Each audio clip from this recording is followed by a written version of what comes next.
Hey, what's up, everybody? Welcome to Midwest Whitetail After Hours podcast presented to you by Hoyt Archery.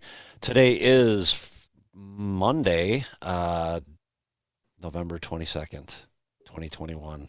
And Good job. they're all starting to blend together. I think the rut is over.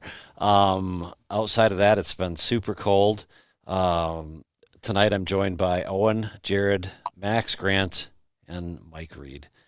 And what's up, guys? Who's got the best story? Probably not me. I'm like Jared's comment last week. I'm just here so I don't get fined. I got a good laugh out of that. That was good, Jared. It's just speaking the truth, Owen.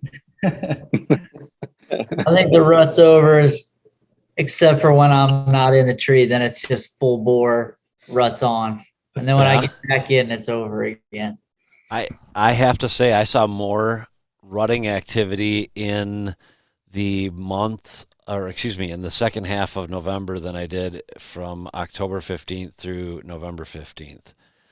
Yesterday morning was the best chasing and buck activity that I've seen all year. I just wasn't hunting. 10 o'clock on the cameras. All the bucks were on their feet at 10 o'clock for some reason in that hour. Yeah, both days, Saturday here, at least here in Wisconsin, Saturday and Sunday were like that. It was a late movement, and even I would say 10 through 1:30. Yeah, Ours have been the same. three days in a row on the farm that Grant killed on. There's been a new mature shooter 3 days in a row, different deer between 11:30 and 1:30. Did you hunt there today? No, I still didn't have the wind. I can get back in tomorrow if I want to. We're waiting for something bigger, Jared.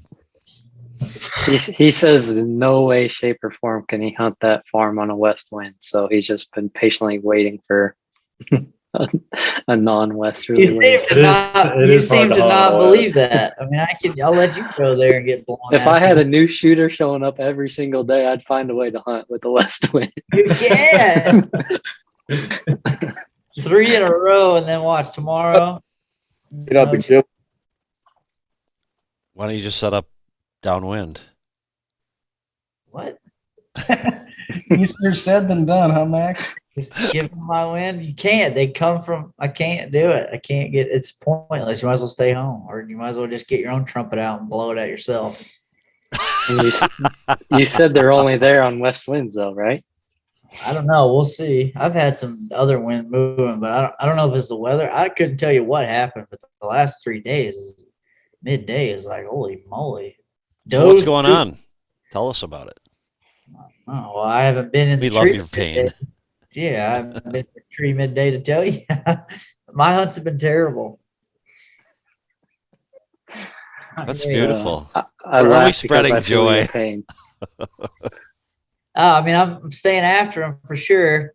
I only saw one deer this morning, and I sat till almost 11 o'clock. 1 2-year-old at like 30 minutes after light. It was rough. It's rough sitting logging these hours. I'm just trying not to give up on it, but logging these hours for slow sits, man, it'll nearly kill you when it's like this. Tonight was pretty rough too, really. I mean, we saw Maybe a a half decent amount dozen. of deer, but it was definitely nothing mature. You guys aren't getting a little pickup in activity now that we're getting past the 20th. Not seeing any more, really? No, The cameras are picking up, I feel like, a little bit. that midday flurry of these kind of cruisers. It's not just, we get a couple little ones cruising here and there, but I don't know. I think that some of the does may still be in hiding. We sat kind of a big destination, like our best farm as far as if you want to hunt food tonight is where we sat. And when we could see a lot, we got some beans, some corn. We got it all right there. And it was pretty slow. Max and I were talking a little bit today. In your all's experience, when do you see doe fawns come into heat? Are we at that period of time, or do they come in when all the other does come in? When they hit 60 pounds, guys, that's when they come into estrus. 60 pounds? Yep. So whenever that is, if they're in good shape, I mean, they could come in now, but generally it's about a month later, I would say, for the most part. I mean, there's been some, clear into February and way late into the year, but that's the trigger that I've always read about when they hit 60 pounds. That's what, Really? yep. I knew it was always a little bit later, but I didn't know exactly when that time period was. Yeah, I had never heard the weight thing, but I mean, I feel like it's always like about a month later. That's about right. Mid-December, mid to late December is when I've always seen that. I think that's pretty standard everywhere, isn't it? I mean, whether you're north or east. I mean, let's forget about the south, but I mean, I don't mean forget about the south as a whole. Whoa. Hunting's terrible. We just lost a bunch of listeners, Jason. Great. I'm just saying where geographically where they fit into the whole equation isn't going to jive with what we've got up here. Isn't that true? Yeah. In other words, they're going to be bred later, etc. Yeah. It's not Where I was at in Georgia, it was actually the dates lined up pretty close to what they do here as far as at least that first phase of the rut. Really. Jason, what do you think is peak estrus up there where you're at? I always kind of just in my mind, I have it being like a week to 10 days earlier than like what I've got down here, which I think is about the 15th is. I would say somewhere between, I was going to tell you between the 13th and the 18th. So basically the same then. Yeah, the one thing that I learned doing these shows with you guys is that as much as I felt like, when I went to Missouri, they were a week behind. It was really different conditions. Had I walked into the same conditions, in terms of the weather, I think that it's pretty likely that they would be the same. But, it'll be impossible to tell until I go back again, which will be a while. Go to your log book. I've been keeping logs for about 18, 20 years. And the 17th is the one day I had the most bucks tending does year in and year out. So I think it's somewhere give or take a few days from that. But yeah, I mean, we got to be about there in terms of being done. Yeah, I tend to think it's a few days earlier than that, but for some reason that's when I've seen the most. So I mean, maybe not. Yeah. Owen, have you been out at all, doe hunting or doing anything, or just taking it easy? I haven't been out. I've been shooting the recurve. I'd like to get out on a doe hunt, but I knew this was going to happen as soon as I tagged out. I was like, you watch what happens. We get past the 20th to see what Wolverine does. He's been running circles around this hornet's nest, stretching in front of the camera, front leg forward. And he's like, oh, yawning, like right here. Mhm. It's just crazy. Like I knew that was going to happen. It never fails. Yeah. Yeah. That's great. I've been seeing an uptick on cameras. Like Big Mac hadn't been on camera for 10 days or so. And these last 3 or 4 nights, I've got a couple cameras on scrapes on some standing bean edges. He's been daylight the last few evenings. The 6x5's basically disappeared. I haven't seen him on camera, but quite a few bucks down the river farm, just that kind of, during that lockdown weren't necessarily on camera, but they're still up and around moving. I'll get their picture once a day now or so. I actually made a little hunt yesterday. I had to get back to the house to come check on the chickens and the ducks. So I made a little hunt in the urban zone, and I was like, there's no way we're going to sit. I went to this spot once earlier in the year, try to shoot doe, and didn't see a deer. And it's historically a good spot for me. And we were down to the last 20 minutes. I was like, no way I'm making 2 sits right here in this spot, not seeing any deer. It's just crazy. And then we had just an all-out chase, just blow through the place. It was four younger bucks. The oldest was probably at 3.5, but I don't think they could run any faster through the timber. I mean, they were just it was something to behold. She definitely was in heat. They were running sideways and front ways and back ways, and she was doing all good to get away from them. But so it's cool to see that. But that was my one sit in the last however many days. So Yeah, Have you you- know, Mike, I feel like we did prove that it was worth hunting the lockdown period. We both tagged, you know, so. That's right. We didn't get to hear your story of the wide ape, man. Maybe you can catch us up. Yeah. Yeah, I mean, that was one of those we talked about on that podcast with Winky. I said, you know, if I was smart, I'd just quit hunting these deer until I knew they weren't with a doe. And that's exactly the way that played out. You know, we didn't go hunting that morning, and I got a picture of him that morning by himself. And I'm like, okay, he's off the doe. Let's go give him a try. And of course, then it's, you know, where do you go? So, A, I'm going to go to where I know he lives. And B, I want to go to the spot where I think I'll see the most does, or there's going to be does in front of us, you know? So that's where we went, and we just picked the right spot was all it was, you know? We hadn't been there 10 minutes. Here he comes. I see him walking down this trail through the timber. I was actually kind of shocked he was there that soon, which, you know, I shouldn't be for that time of year. You know, even your most nocturnal bucks that time of year are probably going to be on their feet some of daylight. So nothing Yeah. should be shocking for those days, but I was surprised by it. You're like, whoa, there he is. So yeah, I mean, finally worked out. You know, it seems surreal when you have so many unsuccessful hunts. You know, some years you have to go the whole year and don't kill one, and then all of a sudden it's just like it's meant to be on a given day. You know. Yeah. And I will say one thing I did notice about this buck, and I have several other mature bucks. We're talking 5, 6, 7-year-old, the most mature bucks. A lot of times I notice they will cut to catch the wind on this food plot. Maybe they didn't enter walking into the wind, you know, basically this deer did in this case, but a lot of times maybe they didn't enter the field with, you know, wind in their favor, but then they'll cut to the downwind side of that field and then walk that downwind edge. And that's exactly what he did. He kept angling toward me. And then when I thought about that, he was wind checking all that. I've seen him do that before, but, you know, it's worth noting. You might be able to strategize on that at some point. Yeah, that's cool to think about that stuff. Yep. Knows. So as we go into this next phase, I've never had the luxury because either I've been tagged out or I didn't have a place to go. But how is it in terms of any of your areas after, you know, the Army of Orange does what they do? Is there a significant, you know, change?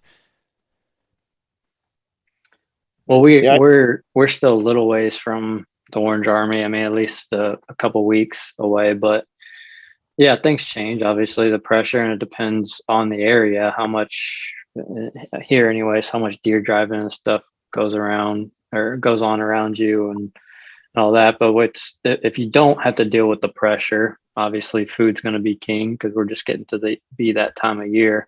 Right. I have properties where gun season really helps because a lot of deer get pushed in there and we have the food to draw them in.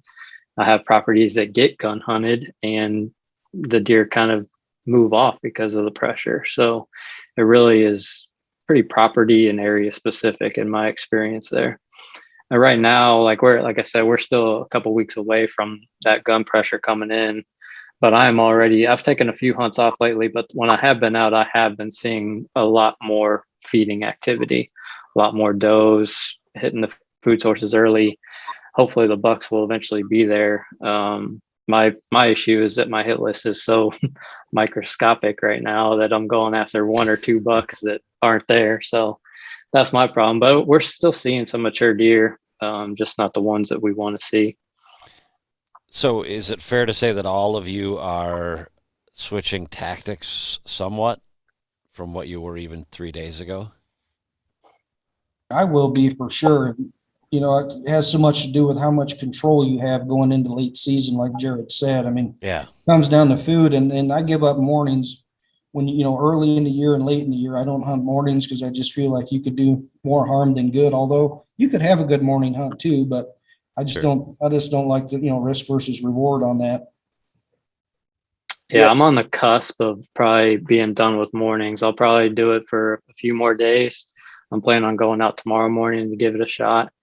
I have been seeing when I have hunted close to bedding, I've been seeing all day movement, like basically nonstop. Yeah. The hunts where I've been out closer to the feeding areas hunting the food, it hasn't been like that. It's been relatively late movement, but I've seen, just going off my hunts, not necessarily going off of the camera knowledge like you guys are talking about, but just off my hunts, I've seen really good all day, midday type movement. Yeah, totally, Jared. I agree with that. You should have, 4 or 5 more days that could be really good that I wouldn't give up mornings either. Mhm. Yeah. Say, talking about the next 4 to 5 days versus late season. I mean, we still have, for max anyway, if you've got some mornings to get out, you definitely can still catch them, and then, yeah, somewhere, Jason, I'm somewhere around Thanksgiving, usually like end of November, where either I'm burnout or something, the morning movement's going down and I start switching just to that afternoon, food source hunting. Yeah, quite honestly, the mornings, although it was, one was the opener of gun, in here in Wisconsin here, and it was a bust. And then yesterday morning was just a complete turnaround. There was deer running everywhere, but I had that kind of morning, and the guy on the other side of the ridge didn't see anything. So I think it's just it always boils down to being in the right place, right time. You just still might catch though. What do you think? What's the percentage like for just say our region here in Iowa? Grant and I were wondering, or even talking about, what is the percentage of does bred to non-bred right now? It's got to be a tiny, tiny number. Yeah. Are they actually still in estrus? I mean, some of the ones estrus bred, they're going to recycle next month, but as far as that crescendo, decrescendo on the first cycle, yeah, I mean, we got to be, I don't know, what is it, November 22nd? So you got to be getting down to the last probably single digit percentages of does that might, yeah. Of course, the other factor too is what's your buck to doe ratio. I don't think very many does in my area, go through estrus without getting bred. I'm got to be pretty close to a 1-to-1 ratio. So, I think if they come in, they probably get bred, Yeah, I agree. I kind of felt the same way too. Well, there we've got that squared away. Max, what's been going right for you? What's that, Jason? I said, what's been going right for you? My trail cameras are in great places. Those mount well. Greens will love you. Yeah, it's that farm that it's kind of wild. All the farms that did have decent activity have kind of dried up, especially mornings. Except for this one farm that I've been kind of almost hunting that farm exclusively when I can the last week or so, and that one I can't hunt. We had west winds the last couple of days that I just can't really, I don't feel that I can get in there on that. So tomorrow it goes back to south to a southerly wind where I can hunt in there. So I plan on I'm going to try to get out. I'm going to try to get out the next 3 mornings or the next 3 days as much as I can. I almost feel like seeing what I've seen at least on camera.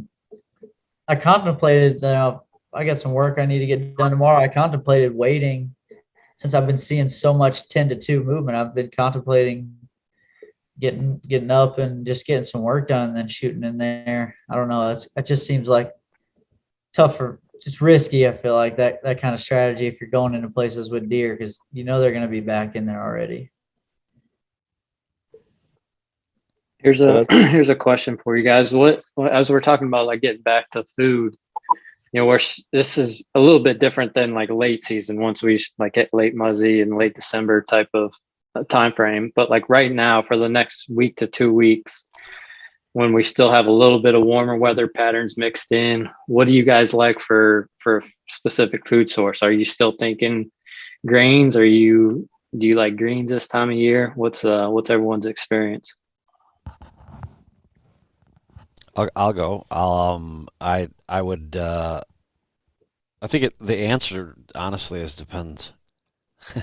Depends on the weather. If it's warm, I'm gonna sit green every time.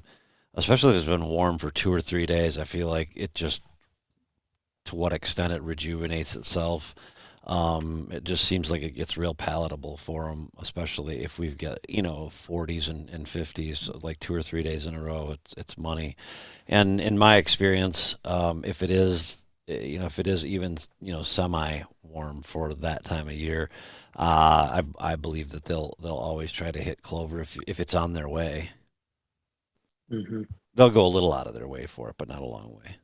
Yeah, that's the same criteria I use too, Jason. I decide on based on the temperature, but if I know there's a doe group using a particular field, regardless of what it is, that's where I want to be, this time of year. I still want to be where the does are at. So, I mean, that might trump exactly where I set based on temperature. Yeah, what I can tell you, I've been sitting clover a decent amount just because it's been the most has the highest visibility for a spot that I'm hunting. It just happens to be a big opening planted clover, and the deer have been in there all day long and feeding hard in it. But tonight I set a turnip plot tonight, and I could see beans a few hundred yards away, standing beans, and not a single deer came into the turnips. And there's clover around the perimeter. Not a single deer came into the greens, and the beans were filled up pretty much, the standing beans. So, and tonight was a good example of what we were just talking about. It was cold tonight. I mean, the wind was starting to switch to southerly, but man, it was had a bite to it. Brutal. It was cold tonight, and every single deer was in the beans. There wasn't a single thing in the greens. We sat on a bean field that it is cut, but it has like a decent amount of beans still in it, and then cut corn past it, and they hung out. The deer that we did see, they hung out in the beans for a while, and then I think they were headed to the corn, but they were in no rush for sure. I mean, we watched the same group feeding those standing beans for, I mean, I think we debated hunting on the ground or getting in a tree, and then we didn't make our mind. It was way late. I mean, we probably only were hung at just barely after 3:00, and within 5 minutes there was deer out. I mean, they put the feed bag on early this afternoon for sure. It was freezing. Mm-hmm. Of course, I've done corn and beans side by side for a lot of years, just as trials, and then I just wanted to have the variety. And beans are always the one that I go to when it's cold. Like Jared said, anytime it gets cold or bitter cold, I like beans. But corn I think is good almost all the time. Warm, even if you planned on hunting, clover or something green, if it was a little warmer, I still wouldn't shy away from corn. I mean, it always seems to be good. Yeah. Yeah, so much of it depends on, I mean, it's like knowing your farm and knowing your area and knowing the variety. And I mean, obviously, it's a luxury to have multiple types of food sources to be able to pick from, and those strategies play into that. But I always find it interesting. I mean, it even varies farm to farm, kind of which food you rotate by where they bed or this or that, but the general principles of when it's warmer green and when it's colder, the grains is what I stick with. And there is something to be said about those beans. I always try to convince myself, like, maybe it's just because I can see into them better, or something. But boy, the deer hammer the beans. It's something. Yeah, I definitely. Go ahead, Jared. I was going to say, I definitely agree with your point, Mike, about just it kind of depends on the farm. Like sometimes just whatever's closest to them is and that's what your data is going to be based off what you're seeing. So I definitely agree with that point. Sometimes we might overanalyze what they like better, and it just happens to be that's their first food source when they come out. I don't get to do that a lot around here. I mean, it's either one or the other. And it's, so the deer, it's not like the deer have a choice to go. They might have to go in this particular area that I'm hunting. They have to go a long ways to get a different type of food. But when I hunted Missouri the last 3 years, I think muzzleloader late season, like the day after Christmas, we left, and it seemed like anytime you sat beans and it was bitter cold, it was just 10 times busier in those bean plots than it was in the corn plots. You get back and talk to everybody at camp, etc. And that was always the general rule of thumb.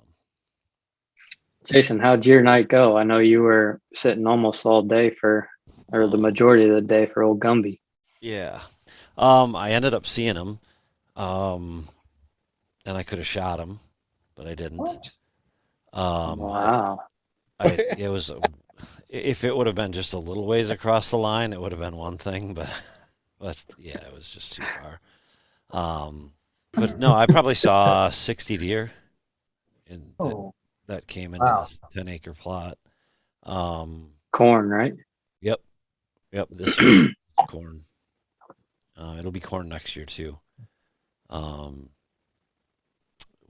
that's really about it. I mean, just a ton of activity, and it was all, I would call it very close to late season activity. Like when the does come, like I'd just have my binoculars on a tripod or on a stick or whatever, and just be watching the hillside. That's probably 300 yards away, but you can just start to see it wiggle with deer as they're making their way down.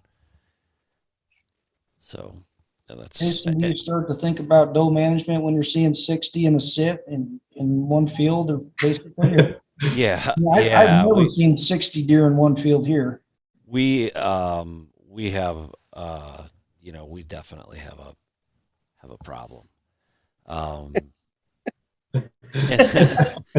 Not all of them were doe, but let's just say there was at least 20 does, in a given, even in that small of an area. We know that we've got too many. And last year, we have a 4-day holiday hunt, I think it's called.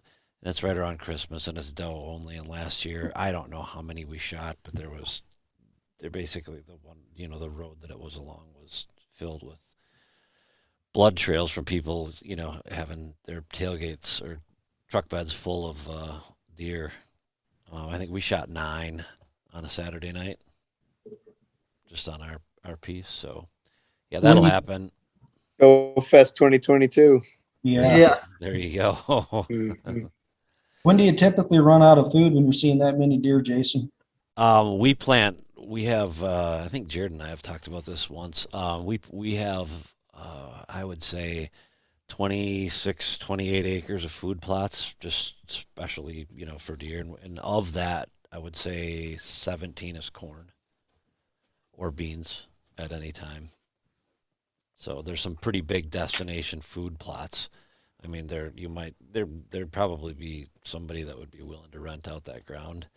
But we just we electric fence it off, because if we don't, there's just no point in planting anything. And that's another good point about corn. In your situation, you're getting 3 times the food versus beans, roughly probably 150 bushel versus maybe 40 or 50. Yeah. Yep. So are they picked over before end of season, or you got it out through February, March? I mean, that's a good amount of food, but with that amount of deer. Yeah. Between the two fields, they have always got to the middle of February, start of February. Okay. And actually, this last year it was unusually cold, particularly at the time that they were shutting, which would have been late February, early March. It was super cold, and on the property that we hunt, there's a lot of white pine, row pine, and that provides a ton of thermal cover. And we just had a great year shed hunting, because the thermal cover was just adjacent to the food, and they were in it constantly. I've already got that marked on my calendar, Jason. Yeah. Come on up. Come on up. It'll be fun. Max, what are your plans in the morning? I don't know where I'm sitting, but I know what farm I'll be on for sure.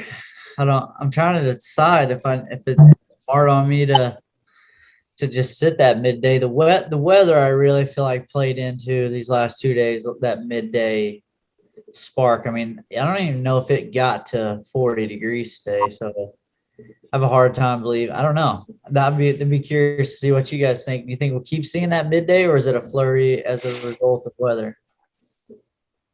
Tomorrow morning, it's still gonna be pretty cool tomorrow morning. It's really not gonna warm up until afternoon and then into the following day, Wednesday. So hopefully tomorrow's still pretty solid. If you're going to finish strong, Max, the next 4 or 5 days would be the days to be out there, in my opinion, before these bucks kind of go underground again and are just resting, you know. Right. Yeah, it kind of kills me too is that the time's ticking. But what Jason, what you had asked about how stuff changes, Grant and I are probably in a pretty similar situation to a lot of people, especially guys that hunt, maybe public or just permission ground. We don't have any standing beans or corn. We have just two small, almost poor man style plots in all the farms we hunt. So our hunt really takes a very drastic swing. I mean, we have one farm that I can think of right now that actually has, some bigger cut cornfields or something that might be somewhat of a destination, but we're gonna struggle. That's why I've put so much pressure on myself these last couple of weeks on at least giving it my best shot at punching one tag, because that second tag or that late season, it's pretty tough. I mean, I've hunted public the last 2 years a little bit, and that stuff gets hit pretty dang hard here in the shotgun seasons, and it's tough. I'm definitely I fully expect I'll still give it a shot, but I fully expect to struggle. Grant and I have talked about a lot. I mean, it's one of those things where the perks of having leased ground or private ground, it's nice to be able to put that kind of stuff, to be able to have that kind of security and at least the food. I mean, the pressure is something you might not be able to have an effect on, but the food makes a big difference. I mean, we found, I mean, maybe in a year on a couple 100 acres of stuff, I mean, we might find a couple of sheds. So we'll see. It'll be interesting. I almost would not want the really cold temperature that we had last year just to hold some of our deer. They seem to bug out of all of our farms last year when it got real cold. I don't know if past experience is any indicator, Max, but I've shot some of my best bucks from the 24th to the 27th, and none of those have been on food. It's always been in a travel corridor. They were creek crossing or whatever. So that's where I'm putting in the time in for sure. I was in a beautiful spot this morning. I was really shocked to have only seen that one deer. It seemed to be hot across the road from where I was sitting. I just couldn't be in there. So I'm going to put the next couple, at least until Thanksgiving, with some stuff that afternoon. I'll take family stuff or whatever, take me out of the woods, but I'm going to try to log some good hours. Awesome. I think that's a solid plan. Yeah. Yeah. And I think late, this, Max, but I mean, there are some places in Iowa, I mean, public, the DNR puts food plots in that I think if you do some good scouting, and figure out which ones are hot and, haven't all the deer haven't been pushed out of them, man, you guys can get on some deer late season too. Yeah, it's definitely possible. It's just it's a little bit tougher. So that's why my highest odds, at least, especially these deer that we follow through October and all that, some of these homebody or deer that we get consistently on camera, our best time for sure is to kill them that October, November time frame. Not to say that they're not still in the area. Yeah. Definitely be something to work toward too. Owen, I want to get all the next few days.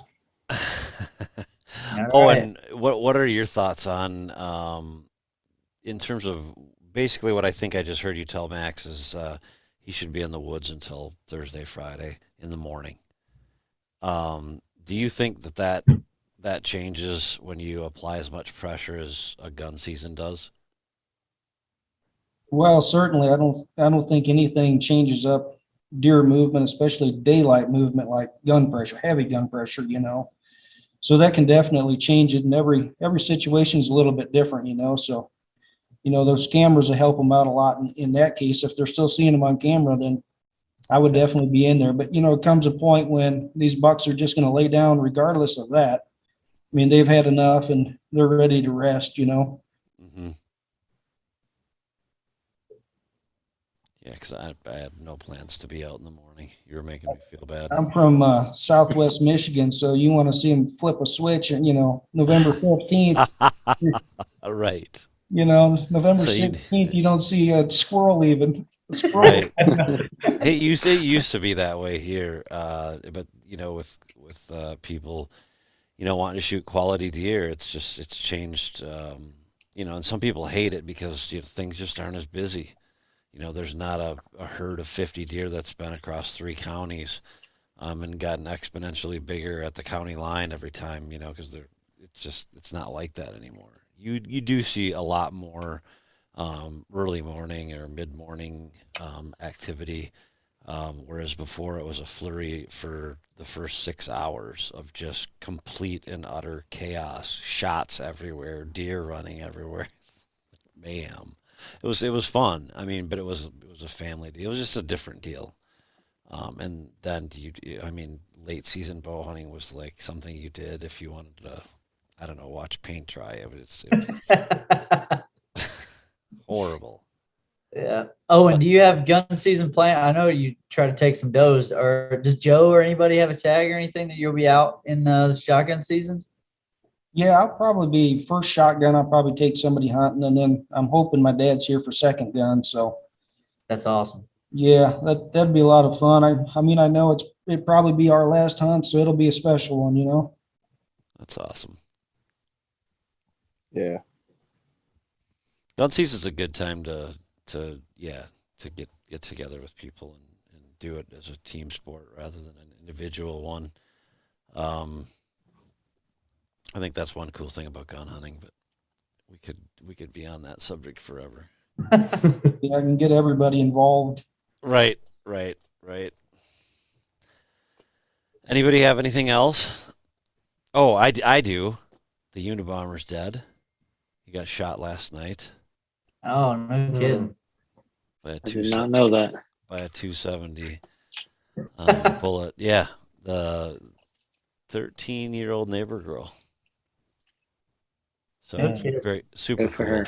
Yeah, super cool. I mean, what a great deer to shoot for your first one, and literally she was on our 7 acre, I think it's 5 acres actually, corn plot, and she shot it real close to shooting light. So he wasn't coming out until the last possible second either. But boy, he's a giant. Did you get to see him? Like put your hands on him? Yeah, that's her dad is one of my lease partners. Oh, okay. So, That's cool. and then Jared, I had sent you a couple of videos or pictures of that big, huge 10-pointer we had. Mhm. He's dead too. The neighbors got him. And there'll be other sad stories as we go along the rest of the week. God, I bought an extra box of Kleenex. Therein lies the problem with late season. What do you have left to hunt, you know? Well, again, in the area that I'm at is certainly an anomaly for Wisconsin, or at least this part of Wisconsin, when you generally speaking have 40 and 80 and maybe sometimes at most 160 acres of actual hunting land, and I just happen to be in an odd area that is got I don't know how many contiguous acres of timber there are, minus the roads, and then put in some federal land and some refuge and some stuff like that. Those state parks that are close to us certainly save a lot of deer. We've got John Muir State Park and the Fox River. There's a refuge on there, so there's no hunting there. So there's some stuff that plays into late season good around my specific area, but at Wisconsin as a whole, forget it. Yeah, the only person I know that has better late Pick season up a hunting sport. is Jared. He'll be after like a 600-inch deer in his ghillie suit come January. Yeah. I wish I could bank on that. No, I am going all in tomorrow morning. I think it's that time of year that you just get aggressive. I'm gonna go in there, and the only guarantee is I'm gonna blow some deer out. I'm gonna go early and hope I don't blow out the one deer that I want to kill. But there's just so many deer in there that I guarantee I'll mess some up. But I think I've convinced myself we're at the point where it's time to do that. If nothing else seems to be working, the fringes isn't working, I'm gonna dive in tomorrow morning. So we'll see how that goes. Are you I'd like to hunting hear around? about Are you in tree stand? It'll be a tree stand. Tree stand. Good old pine tree. Nothing's changed.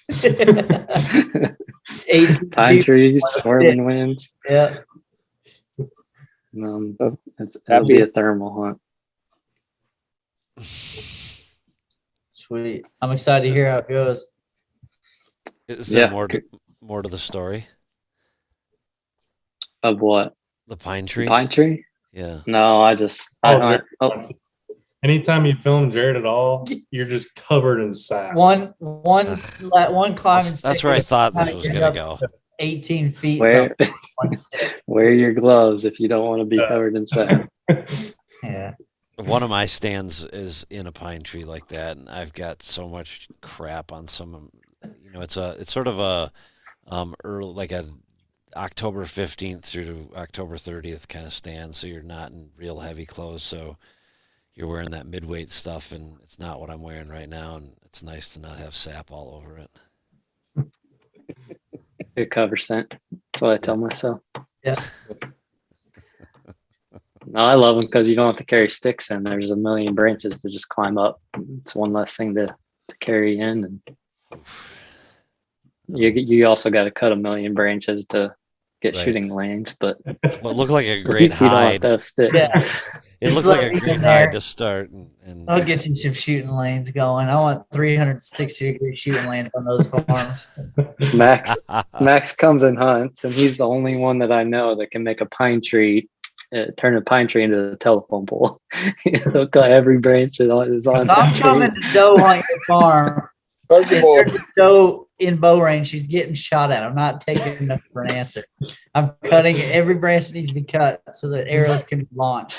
That's the same issue I have with the cedar trees. When you get done trimming it out, like you said, Jared, it's just a telephone pole. I walked up to one that I hadn't seen in a long time, but I knew Max had hunted there, and I couldn't stop laughing when I looked at that tree as I was driving by it. There's a couple little vegetation or little foliage at the top, and that was it. It was just It's like Charlie Brown's Christmas tree. I had this pine tree that I was just talking about. It was perfect when it was just me and I was self-filming, and now I frequently have a cameraman, and so now the whole center part of the tree is just completely bare. Like, I'm sure no deer is going to pick us off out of it, but boy, that sure was a nice back cover when I was there alone. yeah. But maybe we'll get lucky and they won't look at us. All right. Anything else? So, Jared, you're out in the morning. Owen, you're not. Nope. Max, Mike, you're saving lives or something? back in the OR, man. I'm catching up from taking time off the last 3 weeks. So Putting I all think those people on hold. yeah, 10 hours operating today, and I've got another full clinic and multiple surgeries, and so we'll be starting early. Thinking about you guys, wishing you luck.